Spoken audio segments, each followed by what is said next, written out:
এত সুন্দর সাগর, মহান আল্লাহ তাআলার অপরূপ সৃষ্টি। সূর্যটা সঠিক সময়ে উদয়ন হয়, সঠিক সময় অস্ত যায়, সেটা আমরা এখন দেখতে পাবো। প্যালেস্টাইনের বর্তমান মুহূর্তে প্যালেস্টাইন ইসরায়েলিরা বর্বরচিত হামলা শিকার হচ্ছে।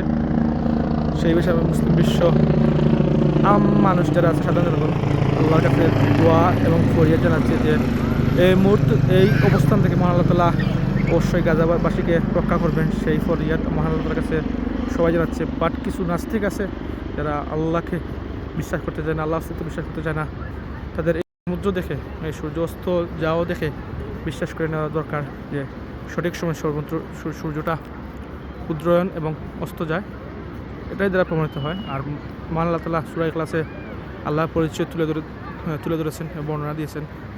সেটার মাধ্যমে নাস্তিকরা বোঝা উচিত আল্লাহ এক ও অদ্বিতীয়, শরীক পাক কোনো কিছু নেই।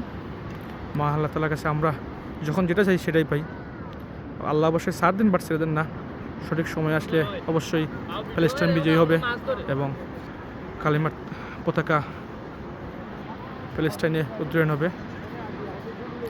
মহান আল্লাহ অবশ্যই গাজাবাসীকে এবং প্যালেস্টাইনের মানুষদেরকে রক্ষা করবেন, সেই আশা দোয়া মহান আল্লাহ তাআলার কাছে আমরা করে থাকি।